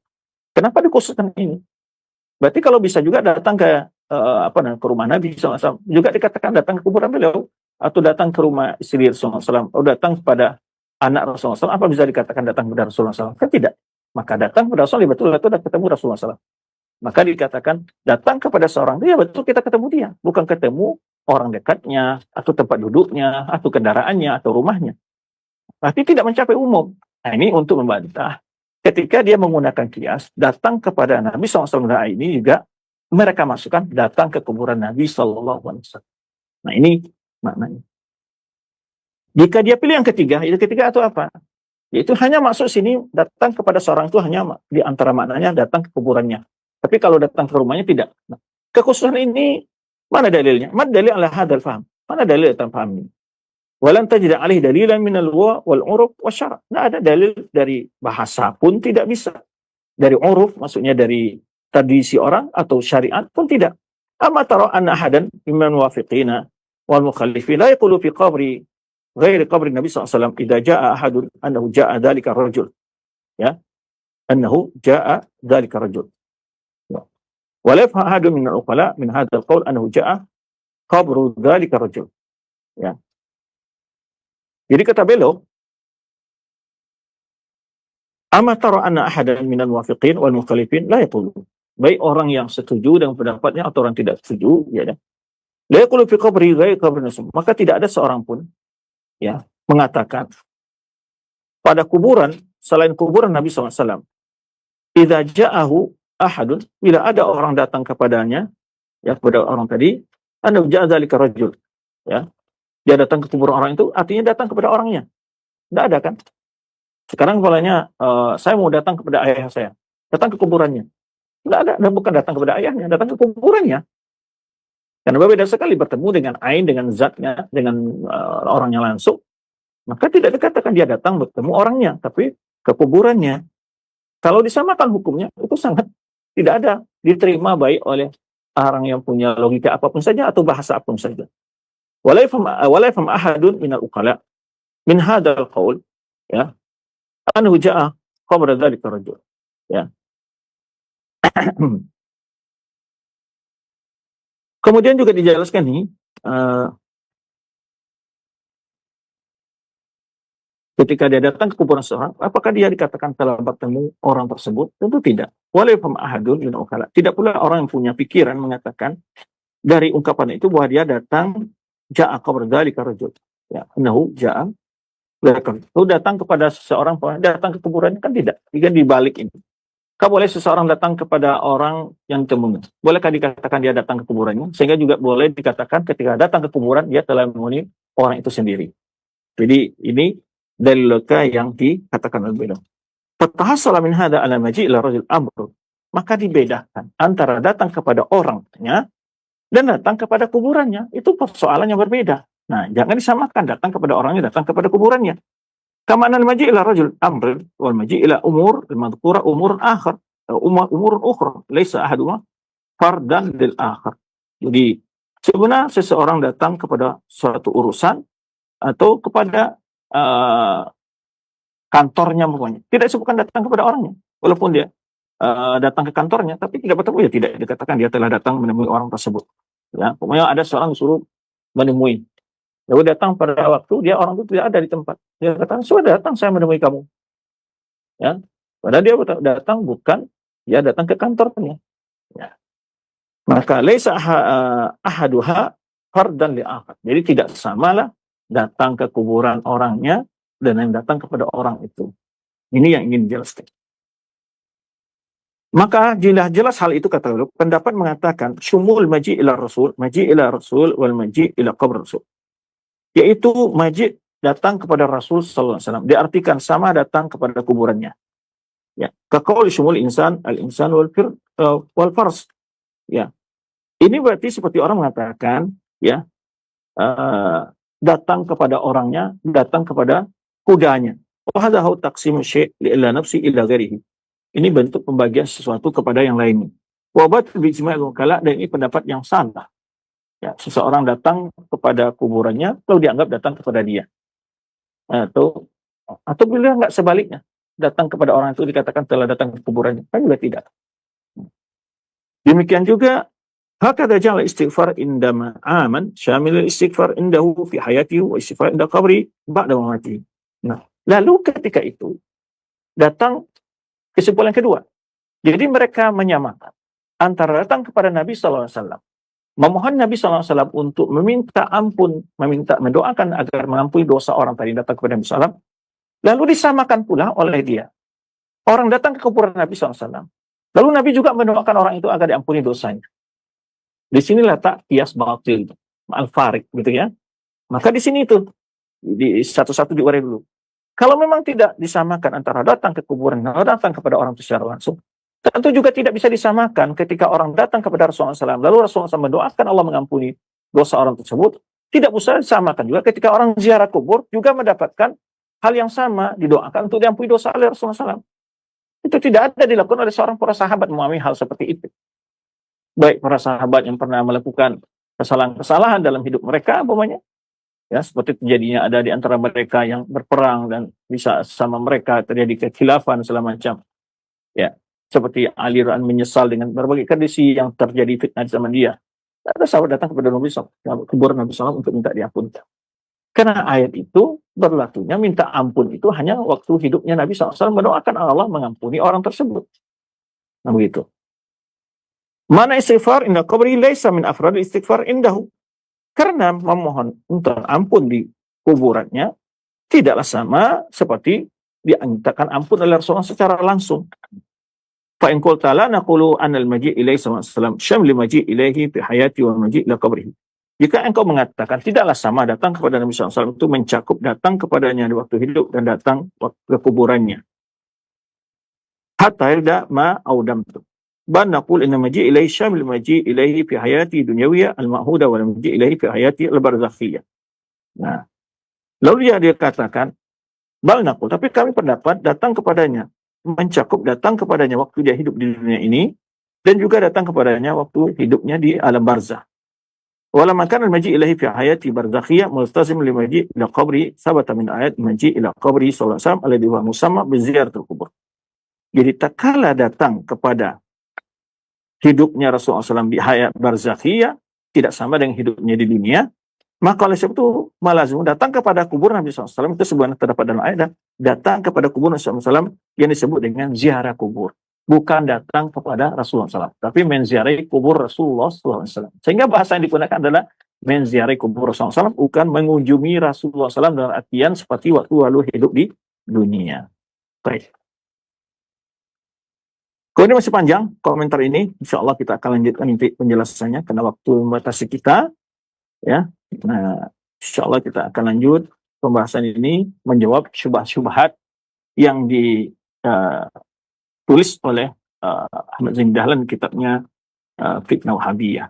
Barakallahu fikum, wallahu a'lam bissawab. Silakan ala akhir madu kita di studio Cilengsi untuk memandu pertanyaan.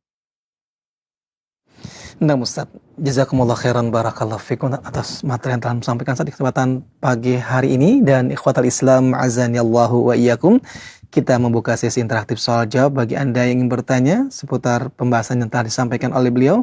Kami berikan kesempatan kepada Anda semuanya untuk bertanya secara langsung di 0218236543 dan kami ingatkan kembali Anda hanya bisa menghubungi melalui layanan telepon lokal dan tidak bisa menghubungi kami melalui call WA. Untuk Anda yang bertanya melalui pesan singkat, Anda bisa kirimkan di layanan pertanyaan pesan singkat di WhatsApp di 0218236543. Nah, kita angkat pertama dari penelpon kita yang sudah terhubung. Silakan. Baik, terputus. Kita tunggu kembali kepada Anda yang sudah terhubung kita angkat satu pertanyaan Ustaz melalui pesan singkat Ustaz yang sudah masuk dari pendengar kita di Bekasi. Ustaz, Assalamualaikum. Kalau tujuan ziarah ke kuburan Nabi untuk mengingat hari akhir, apakah juga bisa ziarah ke kuburan di mana saja dekat rumah? Kalau tujuannya mendoakan Nabi, apakah bisa dari rumah, Ustaz? Dan apakah perlu kita ziarah ke kuburan Nabi, Ustaz? Silakan, Ustaz. Baik, ziarah kubur doanya sudah diajarkan Nabi Sallallahu Alaihi Wasallam. Jadi kalau mengingat akhirat, ya tidak harus ziarah kubur juga. Cuma di antara kata Rasulullah SAW yang lebih agak merasa, ya kita ada fakta di hadapan kita itu ada kuburan dan orang ini ketemu dulu di dunia semacamnya, atau kita tahu dia di dunia. Mengingatkan kita tentang bahwa kehidupan kita akan berakhir sebenarnya orang yang kita ziarah ini. Itu maksudnya. Jadi kalau untuk mengingat akhirat banyak sekali, bukan hanya ziarah kubur kan. Yang mendengarkan ayat-ayat dari hadis yang bicara tentang hal itu, tentang surga dan neraka, tentang hari berhisab, ya, kemudian catatan amal, tentang mizan, adanya haud, adanya telaga Rasulullah SAW, adanya al-ba'tsu, bangkitnya manusia setelah hari kiamat, al-mahsyar, dikumpulkan hari kiamat, banyak sekali momen yang bisa kita ingat. Ini bukan itu satu-satu. Kemudian juga untuk mendoakan, maka kita berdoa untuk mengucapkan salawat. Untuk Nabi SAW itu ada doa, untuk Rasulullah SAW. Di mana saja kita bisa. Ya kan? Sebenarnya juga mengenai akhirat juga bisa. Tidak mesti juga di kuburan. Tidak di kuburan. Cuma di antara hikmah ziarah kubur tadi, ada yang mendoakan pada. Kemudian di antara hikmah ziarah kubur pada mendoakan orang dalam kubur tadi. Dan mendoakan orang kubur juga mesti harus ke ziarah kubur. Tidak mesti juga. Kan bisa juga mendoakan orang itu. Kita tidak ziarah kubur, boleh saja. Cuma di antara kita syariat yang diajarkan Rasulullah, kalau ziarah kubur, doakan orangnya. Begitu. Dan juga sekaligus ingat kematian. Itu di antara tujuannya. Ya bukan sebagaimana budaya orang-orang sebelumnya, Yahudi, Nasrani, atau kaum musyrikin. Mereka ziarah kubur adalah untuk meminta kepada orang dalam kubur itu. Dan mereka disebabkan penyakitnya. Atau menganggap bahwa kuburan itu memiliki berkah tertentu. Seorang telah bersampai di kuburan itu, penyakit akan sembuh pokoknya, urusannya akan dimudahkan dan sebagainya. Nah, ini keyakinan yang ada di masa jahiliyah. Jadi kalau untuk mendoakan orang juga tidak mesti harus ke kubur. Tidak mesti ke kubur. Sama juga untuk mengingat hari akhir juga mesti ke kubur. Cuma ini di antara media. Ya, kalau ziarah kubur kita doakan orang itu.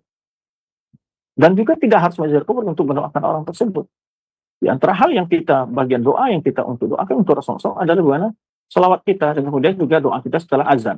Maka itu momen kita dianjurkan untuk mohon kepada Rasulullah SAW, untuk mohon kepada Allah SWT agar Rasulullah SAW mendapat al-wasilah. Wa ba'ats maqaman ladzi wa'atah. Innaka lahu. Itu di antara momen yang kita juga mendoakan. Maka di dalam salat kita bersalawat kepada Allah untuk Rasulullah SAW. Allahumma shalli ala Muhammad. Allahumma. Kita mohon kepada Allah agar Allah memberikan salawat dan salam kepada Rasulullah. Allahumma salli wa sallim ala nabiyina Muhammad. Allahumma salli ala Muhammad wa ala ali Muhammad kama shallaita ala Ibrahim wa ala Ibrahim wa barik ala Muhammad wa ala ali Muhammad. Mohonkan berkah untuk Muhammad dan keluarga. Jadi itu doa juga. Nah, hakikat dari salawat itu kan doa, permohonan kepada Allah. Ya, diisi dari salawat itu. Wallahu a'lam bis-shawab. Barakallahu fiik. Nah, Ustaz Taufik Barakallah, jazakumullah khairan atas jawaban yang telah diberikan Ustaz, dan kita akan angkat satu pertanyaan kembali melalui layanan pesan singkat di 0218236543. Ustaz dalam memberikan salam yang Ustaz sudah jelaskan kepada kuburan Nabi SAW, yaitu dengan mengucapkan Assalamualaikum ya Rasulullah, dan begitu pula salam kepada Abu Bakar dan Umar. Apakah ini berarti kita juga boleh mengucapkan salam tersebut, yaitu dengan mengucapkan Assalamualaikum atau Assalamualaikum kepada keluarga kita yang telah meninggal? Lalu apakah hukumnya sholat gaib sedangkan jenazah tersebut sudah disolatkan di tempat yang lain yang jauh, bahkan sudah dikuburkan, Ustaz? Mohon Ustaz berikan penjelasan dari Ibnu Abdurrahman di Tangerang. Silakan Ustaz. Baik, salam, kita ziarah kubur memberikan salam kok. Kita kalau baca doa untuk ziarah kubur kan salam gitu. Assalamualaikum ahlat diyar. Kan salam. Assalamualaikum ahlat diyar. Minal muslimin wal mu'min. Antum salafuna wa nanu lahikuna bikum insyaallah. Nas'allahu lana wa lakumul afiyah. Itu salam. Ya memang kita ucapkan salam. Ya. Tapi kalau di ya, waktu Abu Bakar, para ulama menyebutkan boleh sebut nama. Boleh juga dibaca doa ziarah kubur tadi.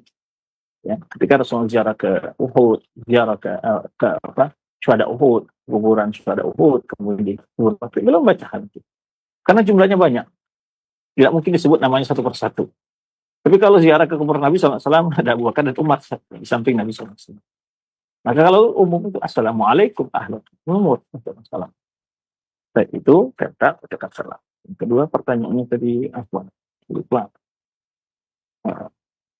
Pertanyaan kedua, coba diulang. Baik. Beliau bertanya, Ustaz, apakah hukumnya salat gaib sedangkan jenazah sudah disolatkan di tempat yang jauh atau bahkan sudah dikuburkan, Ustaz? Silakan Ustaz. Baik. Nah, itu ada sunnah dari Rasulullah SAW ketika meninggal An-Najasyi. Najasyi, dia beriman, kemudian tidak ada yang mensolatkan, dia dikuburkan. Nah, sehingga Rasulullah SAW menyolatkan. Itu dasar ulama membolehkan salat gaib. Kemudian dasar yang lain adalah di antaranya boleh sholat gaib juga seorang perempuan yang kerjanya sebagai cleaning service masjid Nabi SAW. Beliau adalah wanita ini adalah petugas yang membersihkan masjid Nabi SAW. Nah, lalu wafat Rasulullah SAW saat itu tidak di kota Madinah, lalu setelah Rasulullah SAW kemudian baru dikabari. Ya, bahwa wanita tersebut baru tahu tersebut telah meninggal. Lalu beliau datang ke kuburan wanita tersebut, beliau sholat gaib di situ untuk wanita tersebut, tapi di kuburan. Berdasarkan dua dalil ini, atau dalil-dalil lain yang saya ingat, dalil hanya dua ini atau dalil ulama karena adanya sholat gaib. Maka sebagian ulama mengambil pendapat, ya, walaupun ada yang mengatakan, jadi tidak sepakat juga bahwa boleh sholat gaib bagi orang sholat disolatkan. Tapi kalau orang itu belum disolatkan, dia mati di negeri kafir, di sana dia seorang muslim yang belum disolatkan, tuh semua ulama membolehkan untuk sholat gaib. Tapi kalau orang yang sudah disolatkan, ya, kemudian dikubur, nah itu kalau orang itu datang ke kuburan, dia bisa datang ke kuburannya, sholat di kuburannya itu, ini dia salah satu sholat, ini juga pernah ribut di media sosial tentang sholat di kubur, katanya Wahabi melarang sholat di kuburan. Mereka karena tidak paham persoalan. Ini sholat mayat di kuburan, ketika mayat itu baru, ya, sampai baru saja dikuburkan. Itu boleh. Ya, baru saja dikuburkan, maka datang ke sana. Rasulullah tidak sempat melaksanakan sholat mayat karena memang tidak tahu wanita itu telah meninggal. Tidak hadir saat sholat oleh para sahabat. Maka para ulama membolehkan hal seperti ini. Tapi orang itu sudah meninggal 2 hari, 3 hari. Nah, ini yang khilaf pada ulama. Atau orang itu meninggal hari ini, dikuburkan di Mekah. Contoh ketika para ulama besar meninggal, Syekh bin Baz, atau para ulama mufti di belakang itu kadang-kadang mereka pokoknya dikuburkan hari Kamis. Pada hari Kamis itu salah zuhur mereka sholat gaib. Nah, itu hal yang dibolehkan oleh sebagian para ulama. Ada sebagian ulama mengatakan kalau dia sudah disolatkan, ya, siapapun ya sebagai seorang termulia sekalipun, ya tetap sudah tidak ada sunnah untuk sholat karena disolatkan oleh kaum muslimin. Sebagian ulama yang membolehkan menyolatkan ulama-ulama besar yang meninggal itu adalah sebagai doa dan kemudian mengumum kepada kaum muslimin tentang kehilangan mereka. Sebagai penghormatan, itu dari ulama yang membolehkan sholat untuk ulama-ulama besar yang meninggal disolatkan pada hari dia meninggal, bukan telah lewat berapa hari. Beberapa hari saya tidak tahu ada pendapat yang membolehkan. Tapi kalau kita kembali kepada sunnah Rasulullah SAW, ketika wafatnya Rasulullah SAW, itu sahabat Rasulullah SAW itu karena tempat sholatnya kecil sehingga mereka bergantian sholat. Ya, mungkin 30, 20 atau berapa orang atau satu bisa. Jadi sehingga bergantian sholat sampai Rasulullah SAW. Tapi tidak, atau saya yang tidak tahu mungkin belum menemukan ya atau belum pernah mendengar adanya sahabat yang tidak hadir saat itu, mereka sholat gaib, sebaik yang sahabat yang kaum muslimin yang ada di Mesir umpamanya, atau di Syam, atau kaum muslimin yang ada jauh di kota Madinah lah umpamanya, sahabat ada di kota Mekah umpamanya, yang tidak di luar kota Madinah lah umpamanya. Ya. Ataupun ya semasa Rasulullah kan Syam belum ditaklukkan menjadi kota Islam, tetapi di luar kota Madinah lah. Demikian pula ketika wafatnya Abu Bakar Siddiq radhiyallahu anhu, nah itu kan sudah meluas, apalagi di masa Umar, sudah ditaklukkan Persia, ditaklukkannya Syam, ya betul-betul habis. Nah, kita tidak mendapat, ya, itu kurang ilmu kita, adanya para sahabat menganjurkan, ya, bagi rakyat, bagi kaum muslimin saat itu, yang ada di kota Mekah, namanya ketika wafatnya Umar di di Madinah, atau ketika wafat Nabi SAW di Madinah, ada sahabat yang tinggal di Mekah, namanya, atau di daerah Taif sebagainya, salat gaib tidak kita temukan dari, atau saya yang belum tahu. Ya, selama ini panjang pengetahuan kita tidak mendapatkan adanya motivasi atau berita dalam kitab sejarah atau riwayat menyebutkan dalam kitab sejarah sepanjang ini yang kita miliki mengatakan ketika wafatnya Abu Bakar Siddiq anhu, sahabat-sahabat yang ada di Mekah, kaum muslimin ada di Mekah atau di Taif selainnya itu ikut, atau di Yamamah dan lainnya, mereka ikut salat gaib. Tidak. Tetapi ya, itu ijtihad dari para ulama yang menjelaskan hal itu. Lalu kita melihat sunnah Rasulullah SAW dan praktek pada masa sahabat, ya. Juga di masa wafatnya Imam Ahmad, Imam Syafi'i, Imam Malik, Imam Abu Hanifah, di dalam biografi mereka kita baca tidak pernah terdapat penjelasan kalau kaum muslimin itu sholat gaib dalam artian biasa ya, mereka meninggal. Tapi bisa dijawab juga kemungkinan saat itu mereka kan tidak dapat informasi, karena saat itu media informasi tidak seperti sekarang ini. Ya, untuk ke Mekah itu bisa 1 pekan kan beritanya baru sampai tentang wafatnya Rasulullah SAW, wafatnya Umar, Abu Bakar, seterusnya. Mungkin alasannya bisa dikatakan demikian, karena mereka tidak dapat informasi.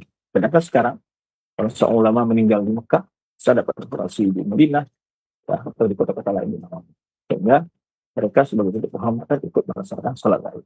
Tetapi yang telah berlalu berapa hari, saya belum menemukan. Ya, tapi yang ulama di antara yang membolehkan itu, ya, membolehkan, ya, walaupun sebagian tadi kita katakan tidak membolehkan kalau sudah disalatkan. Itu kalau pada hari saat dia meninggal. Wallahu a'lam. Itu yang dapat kita jawab tentang pertanyaan ini. Barakallahu. Nah, Ustaz Taufik Barakallah, jazakumullah khairan atas jawaban yang telah disampaikan Ustaz. Pertanyaan dari Ibnu Abdurrahman di Tangerang menutup perjumpaan kita di pagi hari ini, Ustaz. Dan sebelum kita akhiri perjumpaannya penuh dengan faedah yang telah kita simak bersama, kami meminta kepada Anda menyampaikan ikhtitam. Silakan Ustaz.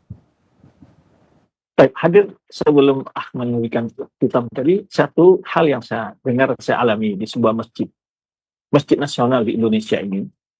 Itu mereka habis sholat Jumat, ada namanya sholat gaib untuk orang yang telah meninggal mungkin sudah puluhan tahun. Nah, ini jelas satu hal yang tidak pernah dilakukan oleh satupun, tidak ada fatwa ulama membolehkan hal itu ya. Nah, orang sudah meninggal mungkin 5 tahun, 10 tahun, itu nanti ada infak khusus untuk sholat gaib keluarganya yang telah meninggal puluhan tahun, bapak ibunya yang meninggal 5 tahun, 2 tahun, 1 tahun, bahkan 1 bulan. Itu kita tidak menemukan adanya sunnah seperti itu. Atau perkataan ulama yang menganjurkan agar adanya untuk keluarga-keluarga yang sudah wafat lama itu ada sholat gaib. Tidak ada. Ini jelas suatu hal yang diada-adakan. Yang baru saya hadir dengan pertanyaan tadi, baru ingat saya, karena saya pernah sholat di suatu masjid nasional, ya apa hari Jumat atau apa waktu itu. Hari Jumat kalau nggak salah. Mereka khususkan hari Jumat kalau nggak salah. Itu mereka mengatakan ada sholat gaib. Ya, disebutkanlah nama-nama orang itu untuk sholat gaib tadi itu. Karena mereka sudah membayar infak ke masjid itu, disebutkanlah data untuk sholat gaib bulan. Habis sholat Jumat. Ini suatu amalan-amalan, saya nggak tahu dari mana dasar mereka melakukannya. Wallahu a'lam bishawab. Ya, jadi inilah bentuk ketika kreativitas orang melampaui syariat Allah Subhanahu Wa Taala. Barakallahu fikum jami'an. Terima kasih atas kebersamaannya. Semoga Allah Subhanahu Wa Taala senantiasa menjaga kita di atas sunnah Rasulullah SAW, memberikan keistiqomahan kepada kita di atas sunnah Rasulullah SAW. Terima kasih atas kebersamaannya. Mohon maaf atas segala kekurangan dalam penyampaian materi ini. Juga tak lupa terima kasih kepada teman-teman di studio televisi. Semoga Allah selalu menjaga antum semua ini, berikan kesehatan dan berkahi keluarga antum. Barakallahu fikum jami'an. Subhanaka Allahumma bihamdika asyhadu an la ilaha illa anta astaghfiruka wa atubu ilaik. Wassalamualaikum warahmatullahi wabarakatuh. Waalaikumsalam warahmatullahi wabarakatuh. Kami ucapkan terima kasih banyak kepada guru kita semuanya, Al-Ustadz Al-Fadil Dr. Ali Musri MA, hafizallahu ta'ala, yang telah memberikan waktunya di sela-sela kesibukan beliau dalam dakwah di pagi hari ini dan juga telah menyampaikan materi serta memberikan jawaban-jawaban yang telah dipaparkan untuk kita semuanya. Semoga Allah Subhanahu wa taala senantiasa menjaga beliau di sana dan keluarga beliau dan meluaskan keilmuan beliau sehingga semakin banyak faedah ilmu yang dapat kita ambil dari setiap perjumpaan bersama beliau, insyaallah, Allahumma amin. Dan juga kami ucapkan terima kasih banyak untuk rekan-rekan kami, Kru Roja Calengsi, dan juga rekan-rekan kami yang berada di sana atas kerjasamanya sehingga bisa menghadirkan kajian ini di tengah-tengah kalangan kaum muslimin. Semoga Allah mudahkan bagi kita kembali bisa menghadirkan kajian ini di pekan berikutnya, insyaallah, Allahumma amin. Jazakumullah khairan, barakallahu fikum. Dan juga untuk Anda semuanya ikhwatal Islam azani Allahu wa iyyakum yang telah bersama kami dari awal hingga akhir, kami ucapkan terima kasih banyak atas kebersamaan Anda. Jazakumullah khairan, barakallahu fikum. Akhir kalam kami mohon undur diri dan semoga Allah Subhanahu wa taala memberikan kepada kita keberkahan dan karunia-Nya di hari yang berkah ini, di hari Jumat, dari pagi hingga menjelang pagi lagi, dan semoga Allah memudahkan bagi kita mengamalkan ilmu yang telah kita dapatkan. Billahi taufiq wal hidayah. Wassalamualaikum warahmatullahi wabarakatuh. Simak Radio Roja Bogor 100.1 FM, Radio Roja Majalengka 93.1 FM, Radio Roja Palu 101,8 FM, dan Radio Roja Bandung 104.3 FM. Menebar cahaya sunnah.